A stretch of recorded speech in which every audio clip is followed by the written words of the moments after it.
Yo, what's up? And may pagpami nagbalik sa podcast. And here I am again with a brand new episode, with a brand new room.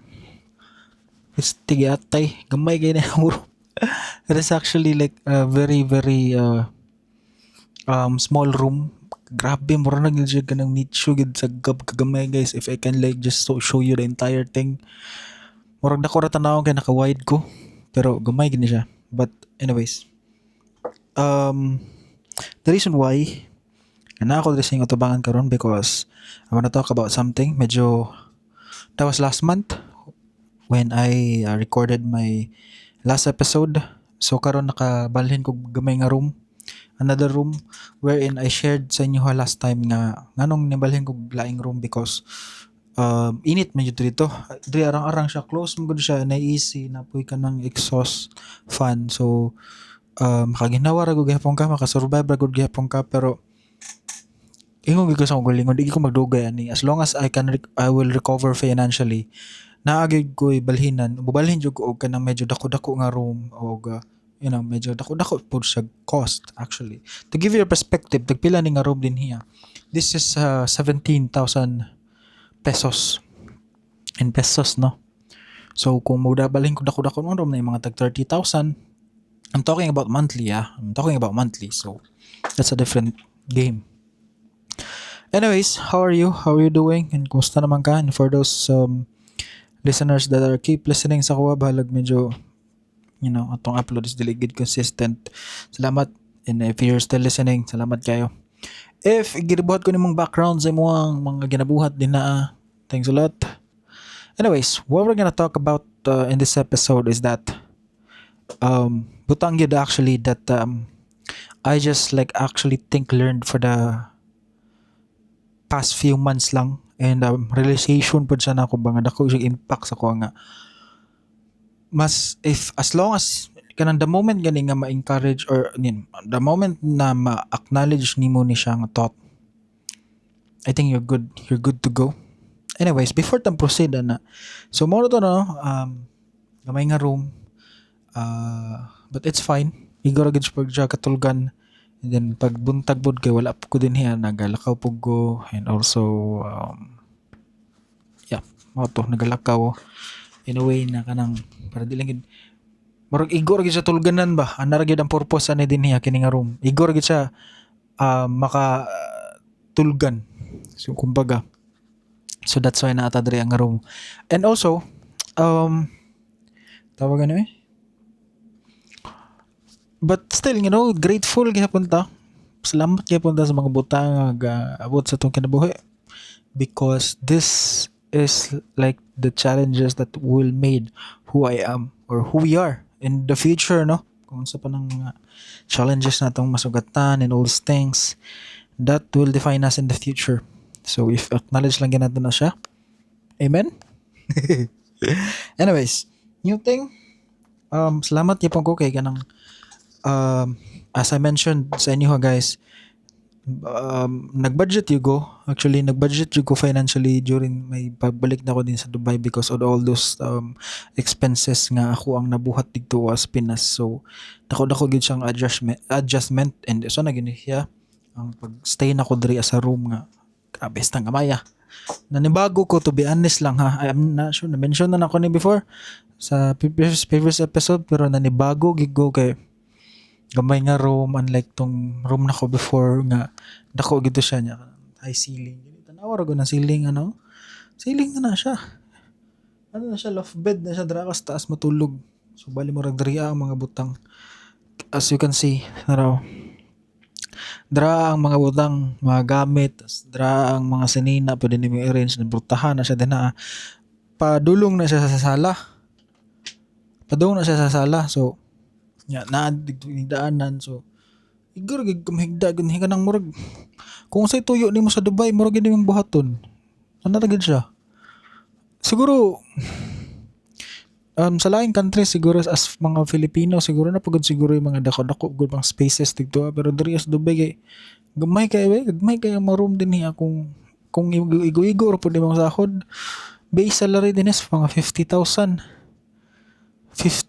o lagi 50, 60, then maginahinay mo nagkataas depending po sa mga experience and work, but eventually taas guna pud na. Pero base sa laro nimo yun na, so mo budget pug ka og at least sa let's say 20,000 or 17 ana nga balay gananin ni siya, ngani itsura, ngani matulugan. So ganahan ra pud ko actually ganahan kay murag it always remind me ba unsay purpose nako nganong nag-abroad ko. It always remind me nga di ko taga dinhiya. Yatay, I keep mentioning this in you guys, because if you're given a chance to go abroad, especially if that country is like di gyud ka taga dinha, kanang wagi mga PR thing, di gyud ka ma permanent residence dinha. So humble lang gyud ka ba? Humble lang gyud ka nga magingon gyud ka ba nga dili ko taga dinhiya. Like I'm here to hustle and grind.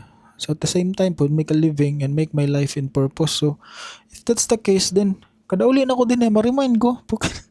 Ma-remind ko ba nga what is like the really the purpose nganong na ako din niya sa Dubai o sa abroad. And dili lang ni for those people na kanang ga abroad, but I think for those people as well nga ning langyaw sa ilang class lagyong mga ning langyaw o gibiyaan na ilang mga pamilya tungod para kay magtrabaho, especially for those people nga gikag probinsya, tas ning langyaw nya narabaho layo sa syudad, nya puyo ka og gamayng kwarto. And if you're listening to this, I think kini gid imong reminder ba nga dili ka taga dinha. You always go back to your purpose ba, to your why. Whys, you go back to your purpose when whys. Why are you doing this? It's because depende na kanya-kanya na tag rason kung unsa. It could be like for yourself, to explore and experience different things. So go back gyapon ka din na.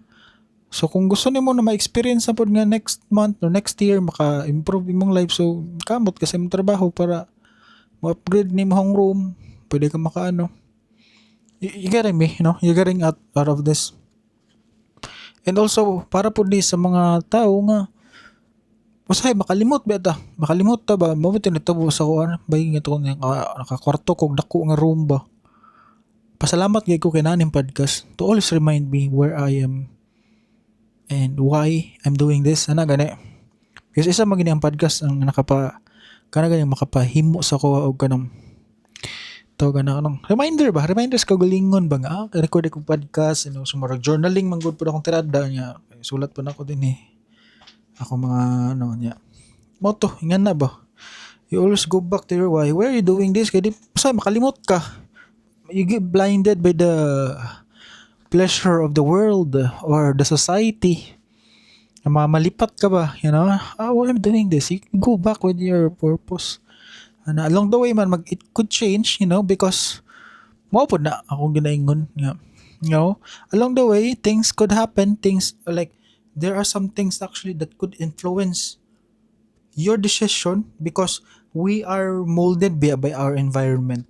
Where we are is dako gyud na siyang impact or dako gyud na siyang influence why are we making that decision. Gets ba? Medyo kanang negative gyud sa paminawon ba, pero if kung tan-awon nimo the decision you made is really really really influenced by your environment, not just by the place where you are but the people that you're with.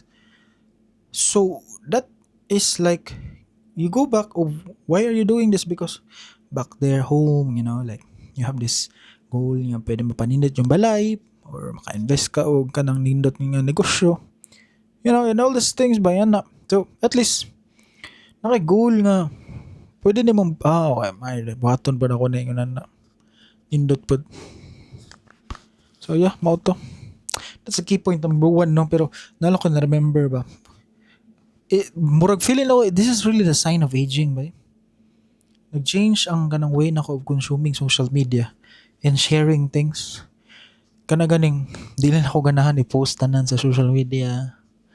Kana ganing even this podcast na wala ko energy to post this on my feed sa akong Facebook, especially sa akong Facebook account where in a lot if wherein like could be like a lot of people could listen to this and I'll get famous by giving you nga na, those people nga gapaminaw sa kuha din niya.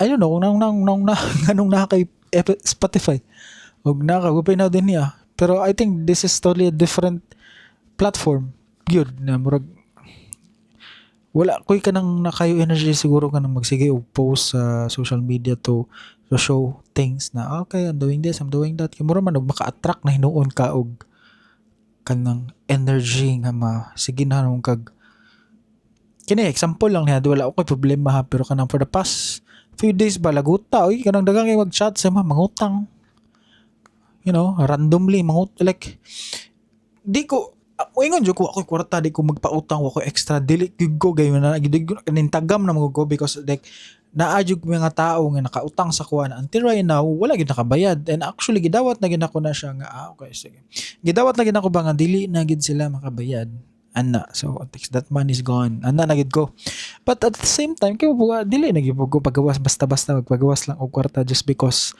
naluoy or something nga kanang nangutang ana. Kay makasala na hinuon ka. Kay maawayan nimo or makatingkag bad on that person mo nang ako as much as I can dili lang ako magapautang ana. And realize na ko na-connect na ako sa social media ba kay before ko so kay mag-post og mga achievement nako. And way mali ha if you're doing that. Way mali. Just keep doing that because maybe some people is like inspired. Ana, even ako sa akong kulingon no, if mag-post ko something, siguro some people will be inspired sa ako mga ginabuhat, especially kanang sa mga reels, mga videos na akong gina-post. But lately, murag contemplation sa akong life nga dili po kailangan ako tanan i-post, especially kanang personal kay nga happening sa ako ang kinabuhi, murag kayong ko dili siya kailangan i-post gitanan nga everybody knows this and that. Inana ba murag lagi ba sign of aging. Sign of aging ra gid siguro gid ni siya. Sign of aging na lang gid siguro ning naning nako na idea nga kanang di lang kailangan i-post tanan. Maybe if mag-post naman lang galing ko kanang content na lang baka na ganing educational content or something nga kanang people would consume, dili na kanang personal life gyud nako. Okay guys, nga ningon na picture. I don't know. I don't know, laing tao ha. Kini ako alang gid ni platform man ako ni, podcast man ako din, you're listening to this, so baro po na ako ang punto din ha, nga murag dili o kailangan tanan i-post, murag magkanang maka-attract na hinuong ka o kanang mga butang nga, di mo kinanglan niya, it will consume your energy ba, gani, i-consume niya ang iyong, kung tayo na yung utang si mga, kanang mag-consume siya energy sa kuha nga, mo decline, nga message, nga wala ra po kwarta, yan na, kay, lisod ba kay nang labi na ka ng mga unrealistic kay nga bayaran na ako on that date mo message bayaran na ako on that date unrealistic ayo nga date ba kabalo ka di gini siya bayad on this date gaguba ra gini siya og kanang trust ana ba, so if that's the case wala na din na pangutang na lang gyud kay ako pud sa akong kagalingon nahimo naman na ng financial topic from mental clarity and the thought ni siyang financial thing, but anyways random ra gyud kay ni mara pud ako ngayon ko nga sa akong kagalingon di siya worth it murag ko nga munang naubang kay mutang sa ko sino ra ko bala ora di na ako mo reply. Di ako mo reply because ako apod kaugalingon ako personally. Buhaton man gud pugod nako ang tanan with all the energy that I have. Buhaton gud po nako ang tanan nga dili ko makakautang sa usa ka tawo. I'll make sure nga akong finances pod intact po na siya unya. Kana ganing at least na ako budget for the next month.